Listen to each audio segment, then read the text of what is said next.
1941, la Segunda Guerra Mundial. Gran Bretaña necesitaba suministros básicos de guerra, pero los alemanes hundían los convoyes atlánticos a voluntad.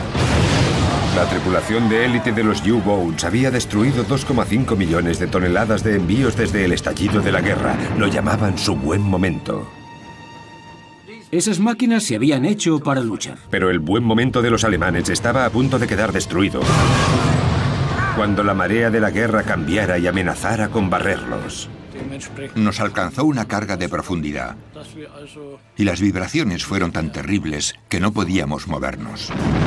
En palabras de los supervivientes, ardió como una tea y supimos que teníamos problemas. Esta es la historia de la guerra de los convoyes. Convoy, la guerra del Atlántico.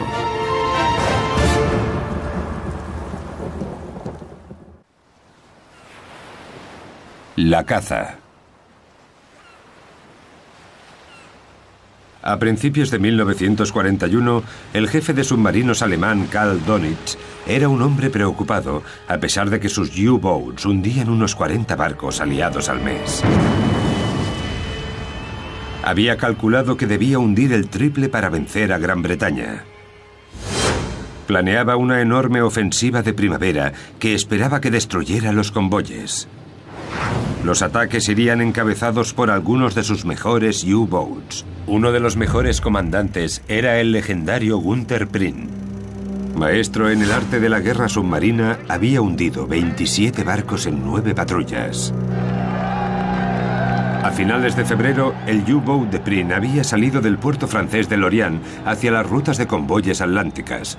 Como todas las tripulaciones de U-Boats, recibieron una despedida digna de héroes. Nos despidieron con música y vítores. Las mujeres y las secretarias nos dieron flores. El barco se marchó y en cuanto estuvimos lo bastante lejos de la costa, tiramos las flores por la borda porque pensamos que nos traerían mala suerte.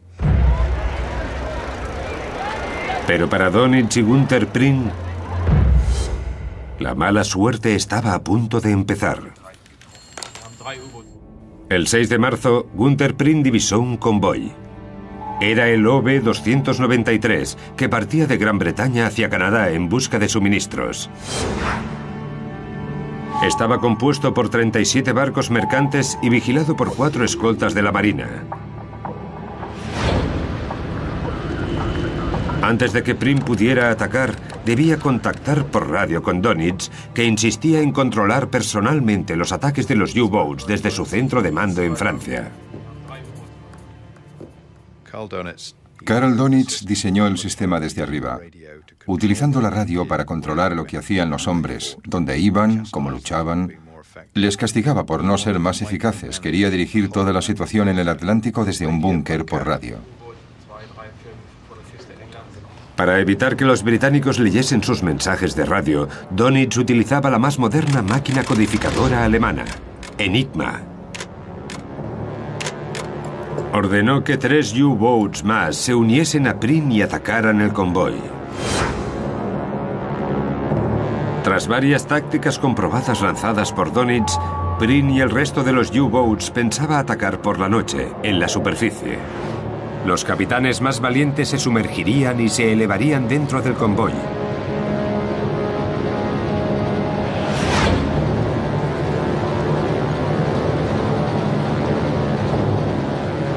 Cuando estuvieran cerca, atacarían.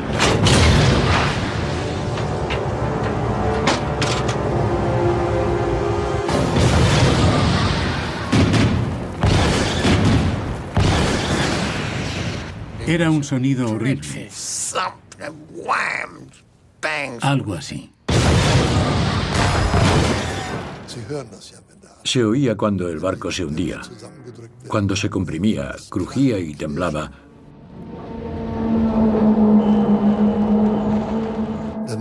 No parabas de pensar que, por Dios, los que estaban a bordo ya no estuvieran dentro. Los U-Boats alcanzaron 4 barcos. Pero al nacer el día, quedó claro que su éxito les había costado muy caro. 2 U-Boats habían terminado hundidos y, peor aún, uno de ellos era el U-47, dirigido por el héroe Gunther Prin.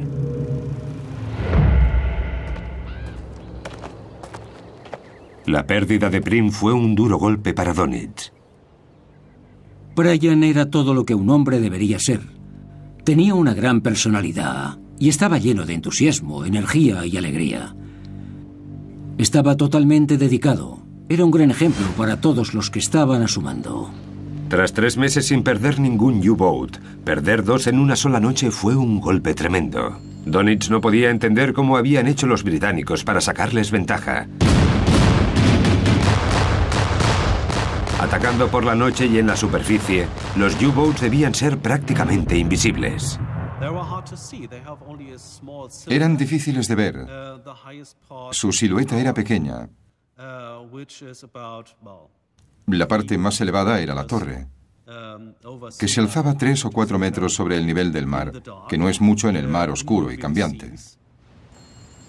Pero sin que Donitz lo supiera, los británicos podían ver en la oscuridad con una nueva arma que habían desarrollado en secreto: el radar.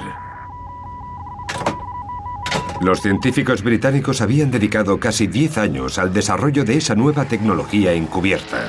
Utilizada inicialmente como sistema de alarma para detectar aviones enemigos, los británicos habían creado una versión más pequeña que podía llevarse sobre un destructor de la Marina. Podía localizar barcos alemanes en la superficie del océano a más de 16 kilómetros de distancia. El invento usaba ondas de radio. A bordo de un destructor, el operador de radio lanzaba pequeños pulsos. Estos pulsos se reflejaban sobre los objetos metálicos como la torre de un U-Boat. Al regreso de la señal, el operador podía calcular la dirección y la distancia del enemigo.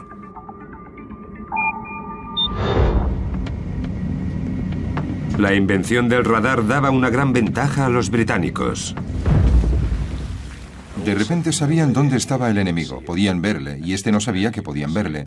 Los británicos tenían una ventaja completa sobre el enemigo, tenían visión nocturna electrónica, mientras que los alemanes solo tenían prismáticos. Para los británicos, ese invento llegaba en un momento crucial. Gran Bretaña era una isla asediada y la falta de suministros afectaba a todo el mundo. Había toque de queda desde el anochecer hasta el amanecer y no se podía salir a tomar una pinta. No había cine, no había películas, no había bailes, no había nada. Era terrible, para ser sinceros. Antes de la guerra, Gran Bretaña importaba 59 millones de toneladas de comida y materias primas al año. Pero los ataques de los U-Boats alemanes había dividido esa cantidad de importación casi a la mitad.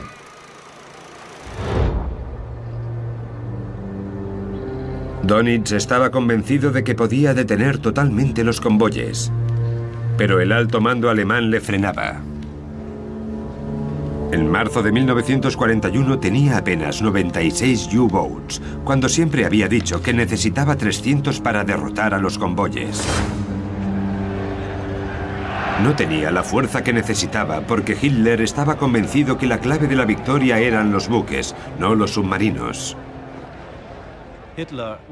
Hitler era como cualquier tipo corriente, que en un museo, con la maqueta de un buque de guerra y el de un U-Boat, miraría sin dudarlo al buque de guerra. Le fascinaba esa fuerza bruta pura.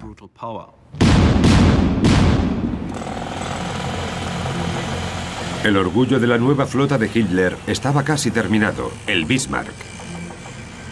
Con un precio de casi $1.000 millones actuales, costaba tanto como 35 U-Boats. El U-Boat estándar pesaba menos de 1.000 toneladas y con solo 14 torpedos podía hundir apenas unos cuantos barcos antes de volver a la base para recargarse. El Bismarck era 50 veces más grande, transportaba centenares de proyectiles y 8 cañones de 300 milímetros le daban un alcance de tiro de 38 kilómetros. Hitler creía que podría destruir convoyes enteros en una sola misión. Sin embargo, Donitz estaba convencido de que el dinero habría estado mejor empleado en la construcción de los U-Boats. Creía que con suficientes submarinos podría ganar la guerra contra los convoyes y estaba a punto de tener la oportunidad de demostrarlo. En marzo de 1941, el jefe de los U-Boats alemanes, Karl Donitz, tenía a 3 de sus mejores capitanes en el Atlántico buscando presas. Eran Joachim Schepka, Otto Kretschmer y Fritz Julius Lehm. Entre todos ellos habían hundido casi 100 barcos. El 15 de marzo, Lehm divisó el convoy HX-112 a 650 kilómetros de la costa de Gran Bretaña. Gran parte de sus 41 barcos eran tanques que llevaban gasolina, queroseno y petróleo. Cualquier barco que perteneciera al enemigo era un buen objetivo. Era un objetivo. Pero si buscabas barcos, el gran premio era, por supuesto, un tanque, un buque cisterna. Ajenos a la utilización del radar por parte de los británicos, los 3 U-Boats tomaron posiciones para atacar. Cubierto por la oscuridad, Kretschmer se metió dentro del convoy.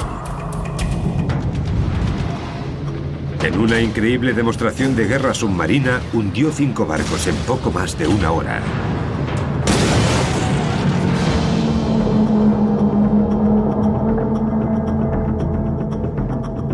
Entonces se acercó Schepka para iniciar su ataque.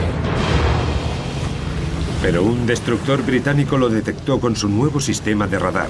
Una vez descubiertos, los U-Boats eran vulnerables al fuego de la superficie y debían sumergirse para protegerse.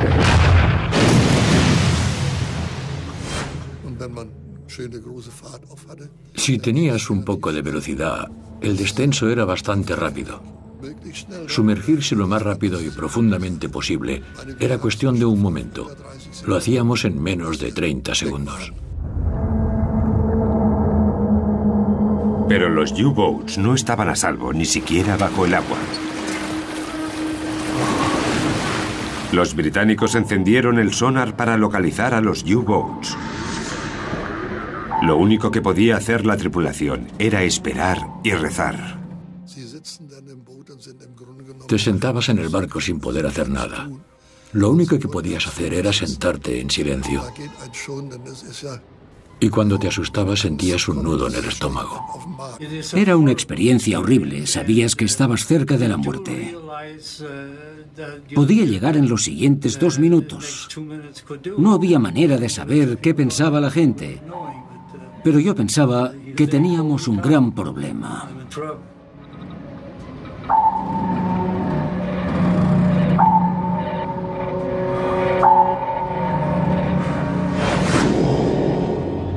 En la superficie, el destructor británico lanzó una serie de cargas de profundidad sobre la supuesta localización del U-Boat.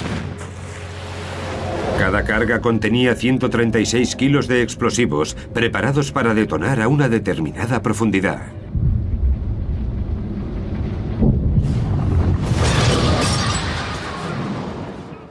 Había mucho ruido. No había oído un sonido igual en toda mi vida. Nunca. Era algo único. El agua conduce muy bien el sonido.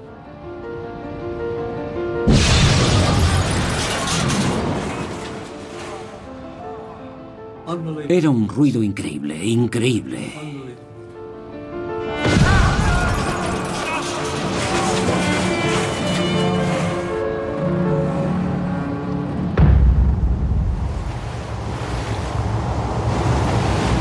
En el ataque al convoy HX-112, el U-Boat de Joachim Schepka resultó muy dañado por las cargas de profundidad.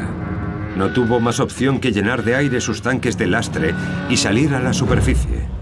Allí le divisó un destructor británico que se lanzó contra él.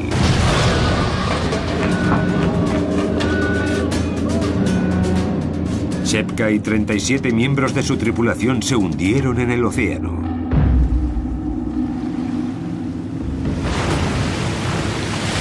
Los escoltas empezaron entonces a perseguir al resto de los U-Boats. Rápidamente encontraron a Otto Kretschmer. Las cargas de profundidad también dañaron su submarino.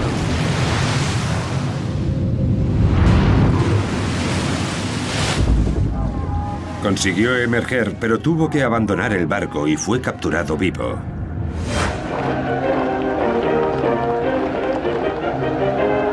Kretschmar y su tripulación fueron llevados a Liverpool. La propaganda británica lo aprovechó al máximo. Otto Kretschmer, Joachim Schepka y Günther Prien eran las estrellas, los fichajes de millones de libras que cualquiera querría en su equipo, los mejores tripulantes de U-Boats. 2 habían muerto y habían capturado al otro. Habían decapitado la organización. Fue un golpe increíble. En 10 días, Dönitz había perdido 3 líderes de los U-Boats, hombres experimentados difíciles de sustituir. Pero se negaba a creer que los británicos hubieran desarrollado una tecnología que les superara. Culpaba en cambio a los espías. De algún modo, el enemigo había obtenido información sobre dónde pensábamos atacar. Así que di órdenes para que la cantidad de gente al corriente de las operaciones de los U-Boats fuera tan pequeña como fuera posible. La incapacidad de Dönitz de reconocer que el éxito británico se debía al radar fue un error muy grave. Pero lo peor estaba por llegar. Los británicos se encontraron con un golpe de suerte que cambiaría el curso de la guerra.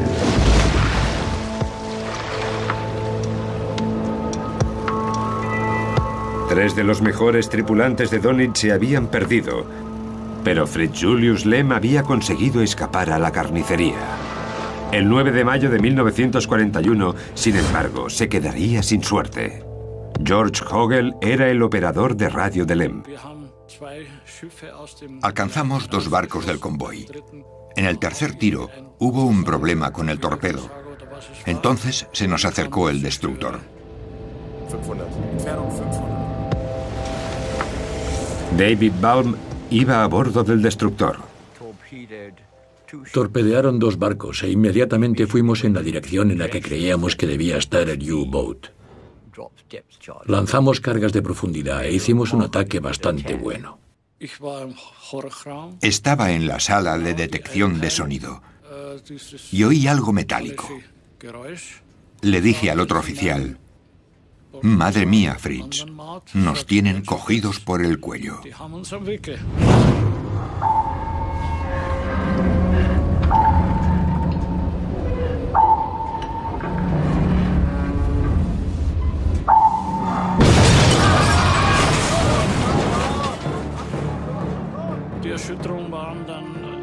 Las vibraciones eran tan fuertes que no podíamos movernos. Y sabíamos que no podíamos escapar.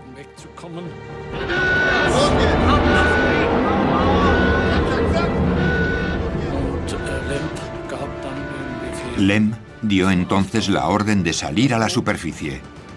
Salimos y nos dispararon desde todas las direcciones. Abrimos fuego con nuestras ametralladoras y los alemanes debían estar muy asustados porque salieron corriendo del U-Boat. Lehm se quedó en la torre. Yo le veía hacer señas. «Salid, salid, salid todos». Y los 2 operadores de radio estábamos en la sala de control y le llamamos. ¿Y las máquinas secretas? Nos dijo: «Dejadlo todo, salid, salid, salid».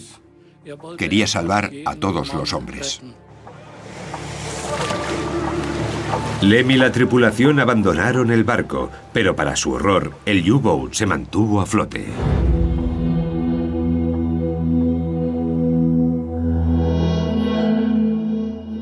Ahí estaba, abandonado de repente, a unos 200 metros.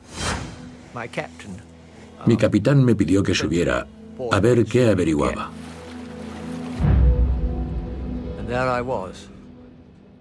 Me metí en la sala de control. En completo silencio. No había alemanes. Solo estaba yo. Así que llamé a mi partida de abordaje. Empezamos a inspeccionar el U-Boat y, por supuesto, lo más importante eran los libros de códigos y la máquina Enigma. David Balme no se dio cuenta del valor de lo que había encontrado, pero aquello podía alterar el curso de la guerra. Las máquinas Enigma se utilizaban para codificar todos los mensajes de radio entre Donitz y sus U-Boats.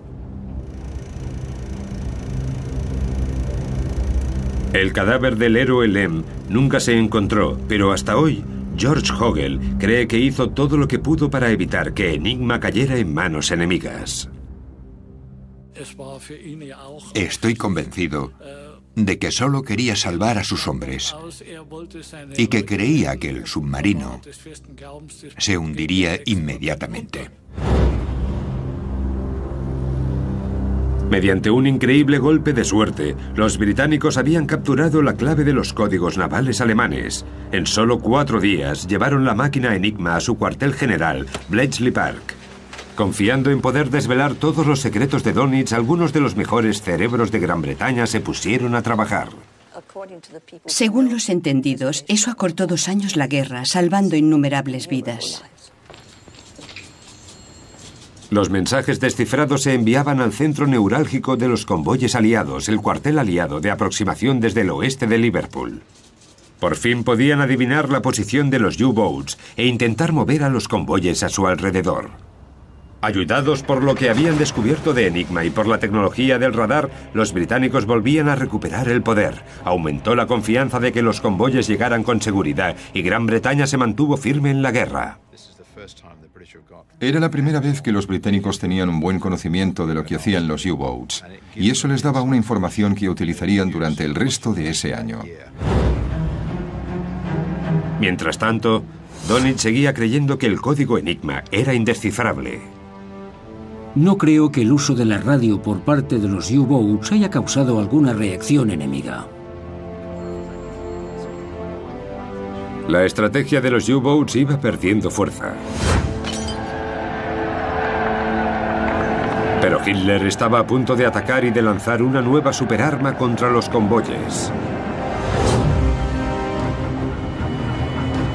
En mayo de 1941, el orgullo de Hitler, el buque Bismarck, estaba finalmente a punto para atacar los convoyes británicos y canadienses en el Atlántico Norte.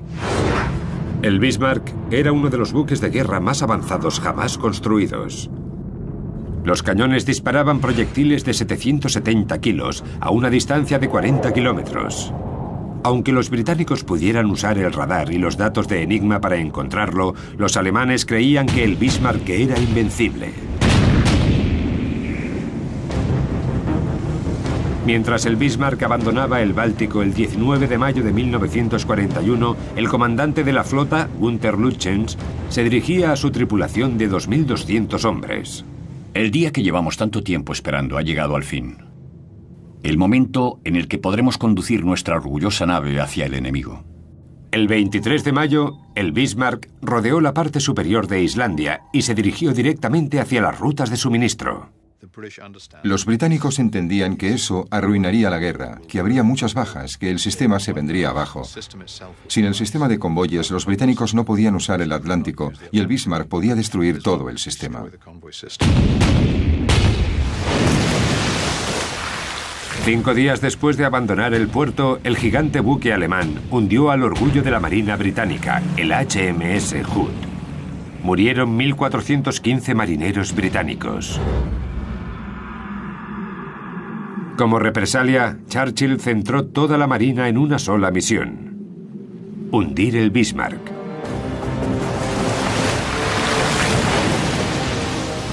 Pero durante su batalla contra el HMS Hood, el Bismarck también había resultado dañado. Los proyectiles habían alcanzado 2 de sus tanques de combustible. Perdiendo aceite, el Bismarck se dirigía hacia Francia, mientras el almirante Lütjens se dirigía a su tripulación. Los alemanes están con vosotros. Lucharemos hasta que nuestros cañones brillen rojos y el último proyectil los haya abandonado. Para nosotros es cuestión de victoria o muerte. Los británicos persiguieron implacablemente al Bismarck y tras 3 días finalmente le dieron caza. Volando desde el portaaviones Ark Royal, un biplano Shorefish lanzó un torpedo que dañó fatalmente el timón. Incapaz de virar, el Bismarck se convirtió en un blanco fácil. En la batalla final, el Bismarck se enfrentó a 4 buques de guerra británicos. John Cannon servía a bordo del crucero HMS Dorsetshire. El 27 de mayo a las 9 de la mañana salimos de entre la niebla con los cañones cargados y vimos el Bismarck más adelante. Lo miré por los prismáticos. Era un barco precioso, de líneas hermosas. El Bismarck podía ser el buque de guerra más potente del mundo, pero estaba totalmente superado. El HMS Dorsetshire se acercó directamente todo lo que pudo, a toda velocidad, disparando. Y después, moviéndose despacio, pudo ponerse lado a lado. Más de 300 proyectiles británicos cayeron sobre el Bismarck. Después de que el HMS Dorsetshire disparase 3 torpedos, el acorazado empezó a hundirse.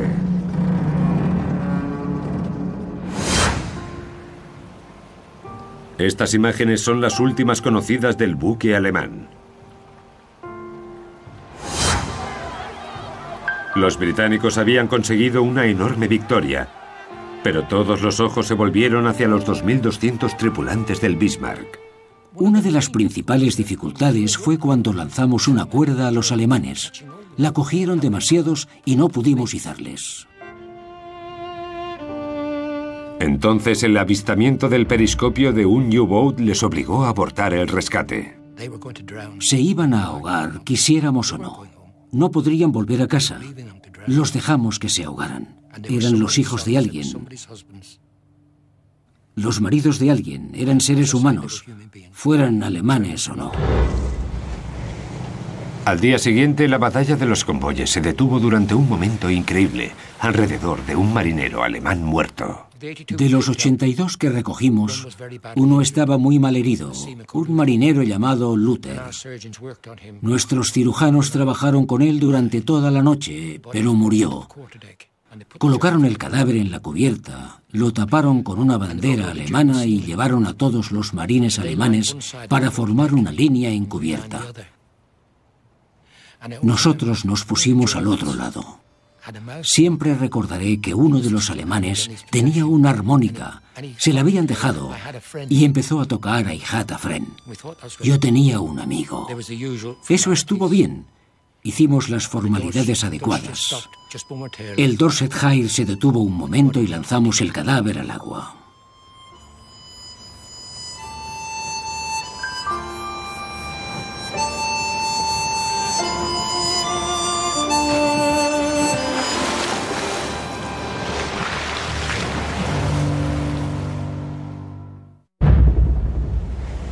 La guerra de convoyes había cambiado irrevocablemente.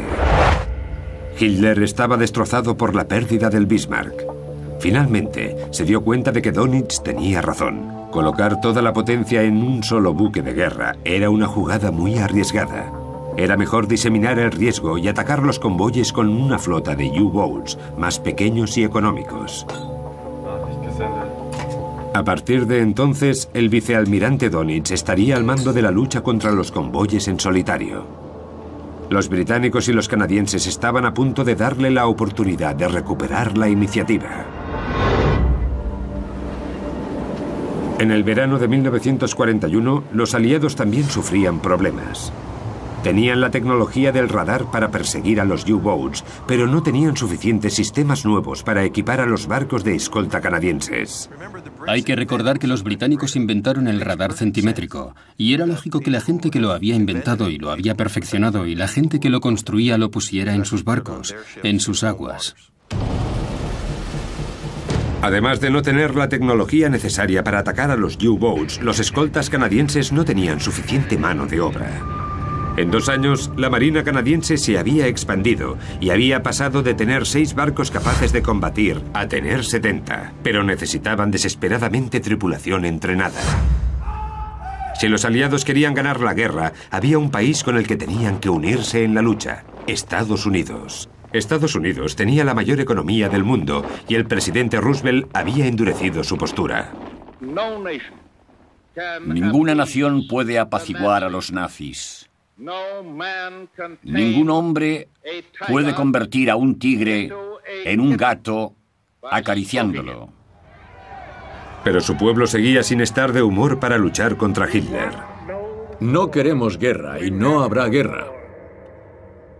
¿A los estadounidenses les gustaba Hitler? No, abrumadoramente no. ¿Creían que Hitler era peligroso? Sí, abrumadoramente sí. Sin entrar en detalles, el otro aspecto de la cuestión era, ¿deberíamos entonces entrar en guerra contra Alemania? Por supuesto que no.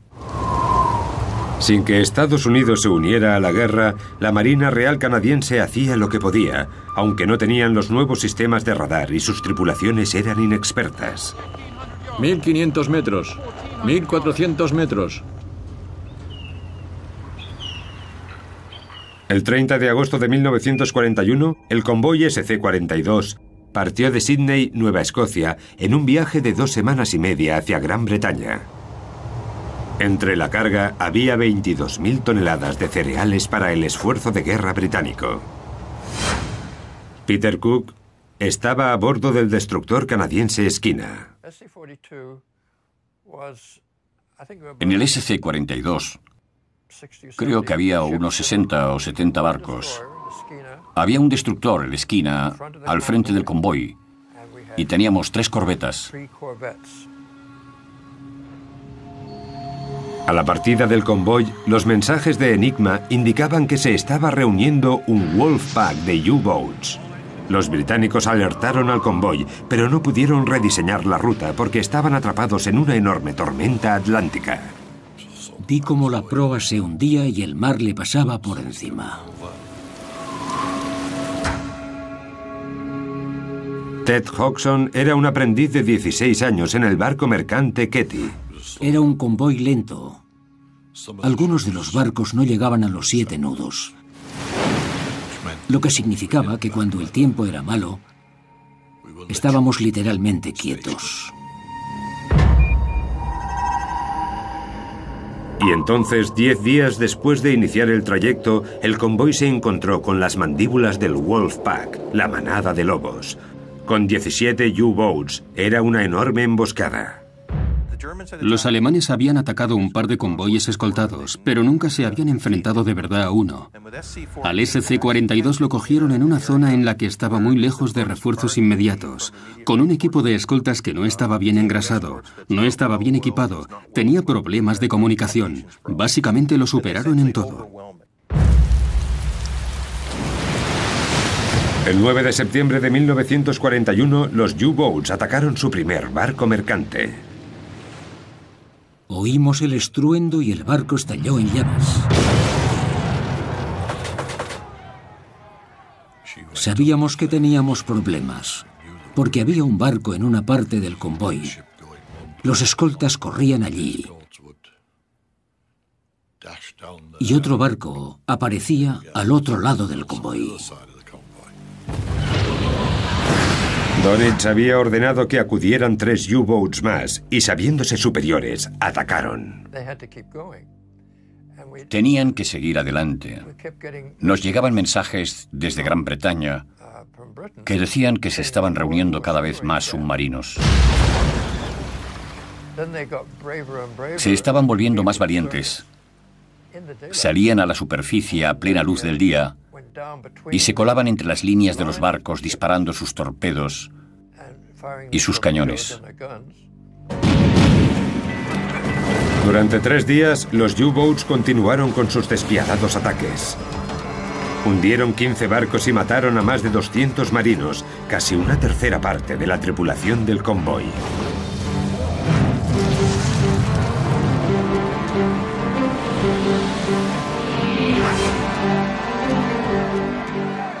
En un determinado momento, teníamos más supervivientes a bordo de la corbeta que tripulación, y no sabíamos dónde ponerlos. No teníamos ropa para ellos y estábamos todos cubiertos de combustible. Nos habíamos quedado sin comida, se morían por la ingestión del combustible. Les tapábamos con mantas hasta que podíamos tirarles por la borda. Fue uno de los peores desastres de 1941. Se perdieron 70.000 toneladas de carga. Los aliados no podían seguir sufriendo pérdidas de esa magnitud si querían ganar la guerra.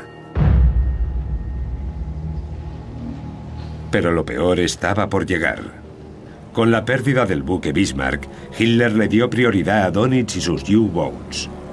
En octubre de 1941, la flota de Dönitz había aumentado hasta los 187 submarinos. Dönitz seguía sin saber nada del radar británico y de los detalles de Enigma. Pero con tantos U-Boats en el mar, Alemania tenía una gran ventaja en la batalla contra los convoyes.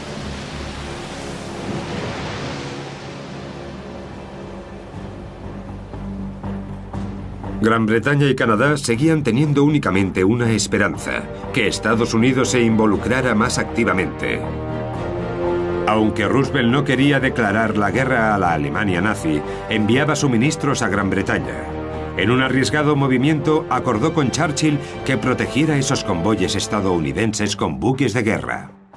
La teoría que se llevó a cabo en septiembre de 1941 fue que los estadounidenses escoltasen sus propios barcos hasta Islandia y que cualquiera que quisiese unirse a ellos lo hiciera. Y Dönitz no podía hacer nada para detenerlos. Es totalmente comprensible que Dönitz estuviera frustrado. Los Estados Unidos habían ayudado mucho a Gran Bretaña con los suministros, los barcos escoltas y escoltando a los convoyes hasta cierto punto. Hitler se negaba a permitir ataques sobre los buques de guerra estadounidenses por un importante motivo. Hitler estaba ocupado intentando derrotar a la Unión Soviética. Lo último que necesitaba ese verano y ese otoño de 1941 era tener que expandir sus recursos contra los estadounidenses. Dönitz ordenó a regañadientes a sus U-Boats que no atacaran los barcos estadounidenses, pero con tantos en la zona, el desastre era inevitable. El 31 de octubre de 1941, el convoy HX-156 cayó en las garras de un Wolfpack. Iba custodiado por 5 buques de guerra estadounidenses, incluido el destructor USS Reuben James. Yo tenía la guardia de 12 a 4. Cuando me marché a las 4, fui al lavabo a limpiarme un poco. A las 5:25 de la mañana, el comandante del U-Boat, Eric Topp, avistó un barco escolta, el Reuben James. Topp no tenía ni idea de que era estadounidense.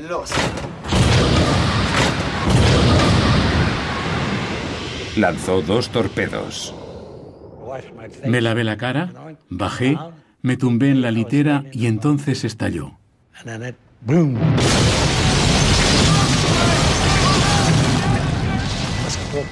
Debió romperse la quilla, porque el barco se hundió y todos los que estaban en la parte delantera desaparecieron. Pero la parte de atrás quedó fuera durante un rato, unos 15 o 20 minutos. Unos cuantos saltamos por la borda.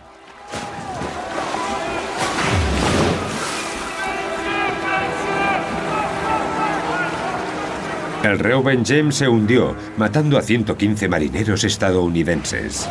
En Gran Bretaña, Churchill recibió la noticia del incidente y se dio cuenta de que era el momento que había estado esperando. No hay duda. Churchill se debió sentir complacido, incluso aliviado. Lo que quería era que Estados Unidos se uniera a la guerra contra Alemania. Había incidentes en el Atlántico y él habría estado muy contento, creo, si alguno de esos incidentes hubiese atraído a Estados Unidos a la guerra. Pero Roosevelt hizo algo completamente inesperado. Nada. Parecía que nada podía atraer a Estados Unidos a la guerra.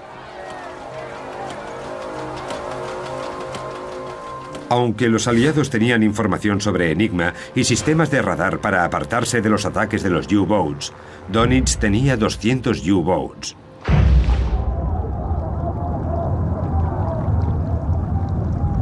Eran prácticamente imposibles de evitar.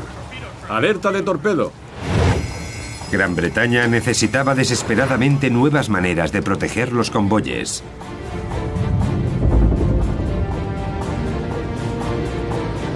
Así que resucitaron una vieja táctica para aprovechar el talón de Aquiles de los U-Boats.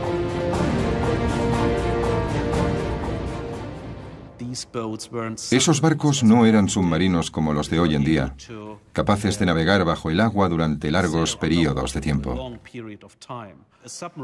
Un submarino en la superficie es uno de los barcos más vulnerables que pueda imaginarse. Si le alcanza un proyectil, la bala de una ametralladora o una astilla o algo así, es suficiente para hundirlo. Los británicos sabían que los U-Boats eran más vulnerables si les atacaban aviones.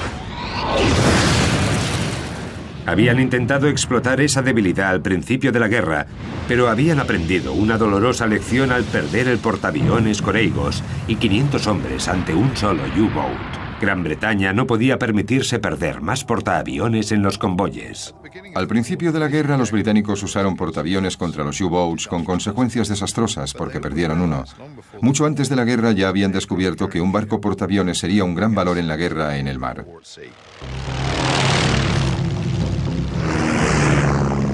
La solución británica fue barata y radical. Cogieron un barco mercante alemán capturado, el Hannover, le cortaron la parte superior e instalaron una cubierta plana. Solo tardaron 5 meses en convertirlo y el resultado fue un portaaviones en miniatura con 6 aviones a bordo. Los británicos lo rebautizaron como HMS Audacity, el primer portaaviones escolta. El piloto Eric Brown, de 22 años, fue uno de los primeros en aterrizar en el barco. Nunca había visto un portaaviones en toda mi vida antes de eso. Pero algunos de los pilotos del escuadrón ya habían operado desde los grandes portaaviones como el Ark Royal y quedaron muy sorprendidos al ver el tamaño de este. Porque cuando llegamos por primera vez, incluso a mí me pareció una caja de cerillas. Aterrizar en la cubierta de 140 metros era un gran reto para los pilotos. Pero en el aire, los aviones eran un auténtico peligro para los U-Boats. El comandante o el oficial de guardia tenía que tomar una decisión. ¿Qué hacer? ¿Atacábamos los aviones? ¿Llamábamos al equipo de cañoneros? ¿Nos sumergíamos para escapar? ¿Estaba demasiado cerca? ¿Llegaría antes de que huyéramos? La primera misión del Audacity era proteger a los convoyes que navegaban entre el puerto europeo de Gibraltar y Liverpool. El 14 de diciembre de 1941, el Audacity zarpó de Gibraltar con un convoy de 32 barcos. Al principio todo salió bien. Todas las mañanas, al amanecer, volaban 2 aviones. Cuando se marchaban del barco, iban en direcciones opuestas, buscando potenciales amenazas de U-Boats. Apoyados por las patrullas aéreas del Audacity, los escoltas destruyeron la increíble cantidad de 3 U-Boats.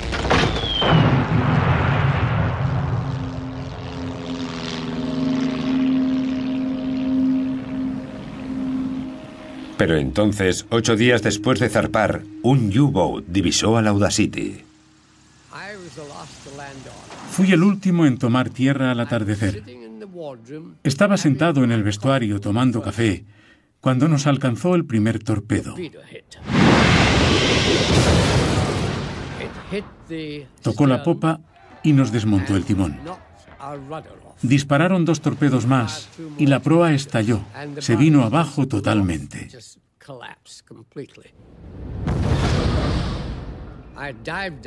Bajé por una escalera 2 cubiertas y vi que no podía seguir. Así que salté. Pero el portaaviones se hundió muy rápidamente. Pese a la pérdida del Audacity, la escolta había infligido graves pérdidas en la flota de U-Boats alemanes. Un dato que el jefe de los U-Boats, Karl Donitz, no pasó por alto. El resultado no fue bueno. El U-751 hundió el Audacity, pero solo se destruyeron 2 barcos y perdimos 5 U-boats. Esa era la respuesta, llevar los aviones tácticos al mar en un paquete pequeño y desechable. El Audacity había revelado el camino. Como el barco había sido tan barato y fácil de construir, los británicos podían sustituirlo. Así que empezaron a construir más portaaviones desechables para proteger a los convoyes. Para valorar el legado del Audacity, hay que entender que fue el primer portaaviones escolta del mundo. Estratégicamente, cambió el concepto de la guerra aérea naval. Mientras se acercaba el final de 1941, los aviones revolucionaban la batalla entre los convoyes y los U-boats. Pero a 11.000 kilómetros de distancia, en la otra punta del mundo, ocurría algo todavía más importante. Algo que cambiaría el Atlántico Norte para siempre. El 7 de diciembre de 1941, los japoneses bombardearon Pearl Harbor. 4 días después, Adolf Hitler declaraba la guerra a Estados Unidos. Al fin, Dönitz podía atacar los barcos estadounidenses y en solo unos meses tendría 300 U-boats. La cantidad que siempre había dicho que necesitaba para aplastar el sistema de convoyes. Ambos bandos tenían fichas para jugar. Alemania tenía sus U-boats y Gran Bretaña y Canadá tenían su aliado estadounidense. La guerra de convoyes estaba lista para engullir la costa este de Estados Unidos. Y Karl Dönitz estaba a punto de enseñarle a la Marina estadounidense una dolorosa lección del arte de la guerra submarina.